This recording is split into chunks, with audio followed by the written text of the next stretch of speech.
महाकाल शिव की महिमा अपरंपार है। उन्हें प्रसन्न करने के लिए किसी खास प्रयास या पूजा पाठ की जरूरत नहीं होती, बल्कि सच्ची श्रद्धा और पूरे मन से किया गया प्रयास आपको भोलेनाथ की कृपा का पात्र बना सकता है। शायद यही वजह है कि अपने भक्तों के लिए महाकाल ने काल तक को भस्म कर दिया था। ऐसी ही एक कथा मिलती है हमारे धार्मिक ग्रंथों में, जिसे हम आपके साथ शेयर कर रहे हैं। मान्यता है कि भक्तों का चरित्र पढ़ने और सुनने से भोलेनाथ की असीम कृपा और पुण्य की प्राप्ति होती है। तो आइए जानते हैं। स्वयं महाकाल के पुत्र कार्तिकेय ने सुनाई यह कथा। भक्त के प्रति महाकाल की अगाध आस्था की जिस कहानी का हम जिक्र कर रहे हैं, वह स्वयं भगवान कार्तिकेय ने संतों को सुनाई थी। इसके अनुसार राजा श्वेतकेतु, जो कि भोलेनाथ के परम भक्त थे, उन्होंने काल को भी जीत लिया था। राजा श्वेतकेतु सदाचारी, सत्यवादी, धर्म के मार्ग पर चलने वाले शूरवीर और प्रजापालक थे।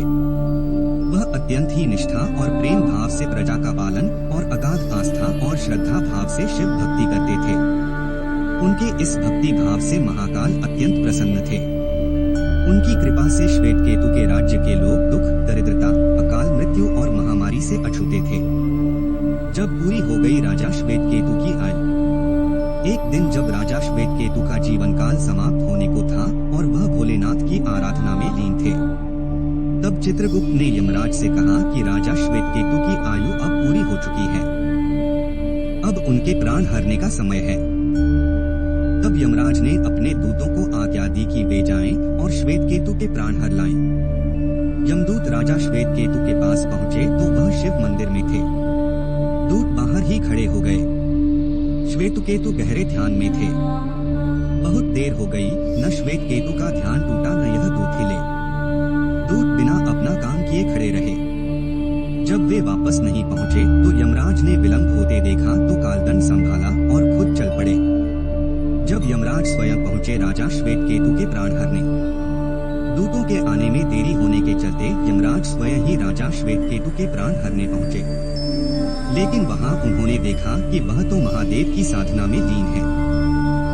अब तो वह सोच में पड़ गए कि इसके प्राण कैसे हरें। उन्होंने सोचा कि यह अभी पूरी तरह शिव पूजा में डूबा है। इस स्थिति में शिव पूजा का उल्लंघन नहीं किया जा सकता। तब वह भी बाहर ही खड़े हो गए। उधर जैसे ही काल को इसकी सूचना मिली तो उन्होंने तलवार निकाली और शिव मंदिर में जा घुसे। काल ने देखा कि राजा श्वेतकेतु अभी भी भगवान शिव के लिंग स्वरूप के सामने बैठे ध्यान मग्न हैं। वह झपटकर आगे बढ़ा और जैसे ही उसने राजा श्वेतकेतु का सिर काटने के लिए तलवार उठाई, शिव ने अपना तीसरा नेत्र खोलकर काल की ओर देखा। तब शिवजी के तीसरे नेत्र से ऐसे भस्म हुआ काल। भोलेनाथ का तीसरा नेत्र खुलते ही काल वही राजा श्वेतकेतु के सामने जलकर भस्म हो गया। थोड़ी देर बाद जब राजा श्वेतकेतु का ध्यान टूटा, उन्होंने अपनी आंखें खोली तो राख में बदल चुके काल को देखा। उन्हें चिंता हुई कि यह कौन है और क्या है।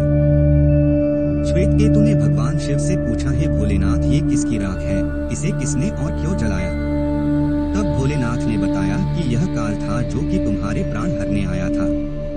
सपने में ऐसे दिख जाए भोलेनाथ तो समझ ले होने वाला शत्रुओं का नाश। राजा श्वेतकेतु ने कहा कि हे महाकाल, यह तो आपकी ही आज्ञा से तीनों लोक में विचरता है, लोक को नियंत्रण में रखता है। इसी के भय से तो लोग पुण्य कार्य करते हैं। आप इन्हें अतिशीघ्र जीवन दान दे दें। शिवजी की कृपा से काल जी उठा और उसने उठते ही श्वेतकेतु को अपने गले से लगाकर बोला, राजा, तुम जैसा तो तीनों लोकों में कोई नहीं है। तुमने तो अजय काल को भी जीत लिया। तब काल ने कहा कि इनकी नहीं होगी अकाल मृत्यु।